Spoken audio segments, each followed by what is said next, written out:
അലീനയെ പുറത്താക്കിയതിന് ബാലചന്ദ്രൻ ബബിതയ്ക്കും രോഹിത്തിനും കണക്കിന് കൊടുക്കുന്നു. തുടർന്ന് അലീനയെ പുറത്താക്കിയില്ലെങ്കിൽ ഈ കുടുംബം തകർന്നു പോകുമെന്ന് അമ്മ പറഞ്ഞതുകൊണ്ടാണ് അലീനയെ പുറത്താക്കാൻ നോക്കിയതെന്ന് പറയുന്ന ബബിതയോട് ബാലചന്ദ്രൻ ദേഷ്യപ്പെടുന്നു. തുടർന്ന് ബാലചന്ദ്രന്റെ ചോദ്യങ്ങൾക്ക് മുമ്പിൽ ബബിതയും രോഹിത്തും പകച്ചു നിൽക്കുന്നു. ശേഷം അലീനയെ അടുത്തേക്ക് വിളിച്ചു വരുത്തുന്ന ബാലചന്ദ്രൻ അലീനയെ ചേർത്ത് പിടിച്ച് ഇന്നു മുതൽ അലീന ഈ വീട്ടിലെ വേലക്കാരിയും അനാഥയും അല്ലെന്നും ബാലചന്ദ്രമേനോന്റെ മകളാണെന്നും പറയുന്നു. ഇത് കേട്ട് വൈജി അടക്കം എല്ലാവരും ഞെട്ടിപ്പോകുന്നു.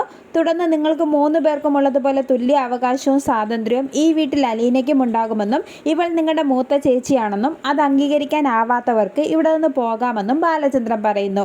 ശേഷം എല്ലാവരും ഹാളിൽ നിന്ന് പോകുമ്പോൾ കൃഷ്ണമോള് അലീനയെ ചേർത്ത് പിടിച്ച് സന്തോഷമായില്ലേ എന്ന് ചോദിക്കുന്നു.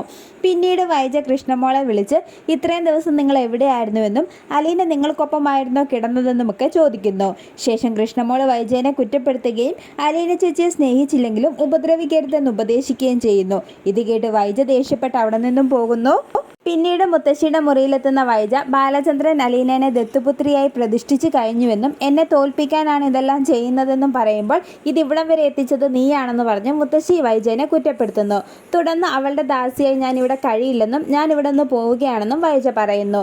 തുടർന്ന് കല്യാണം എനിക്ക് വേണ്ട എന്ന് ഞാൻ ആവുന്നത് പറഞ്ഞല്ലേ എന്ന് ചോദിച്ച് പൊട്ടിക്കരയുന്ന വൈജയെ മുത്തശ്ശി സമാധാനിപ്പിക്കാൻ ശ്രമിക്കുന്നു. തുടർന്ന് ഞാൻ എൻ്റെ മക്കളെയുമായിട്ട് ഇവിടെ നിന്ന് പോകുമെന്നും ഞാൻ തോറ്റു കൊടുക്കാൻ തയ്യാറല്ലെന്നും പറയുന്ന വൈജയെ കാണിച്ച് എപ്പിസോഡ് അവസാനിക്കുന്നു.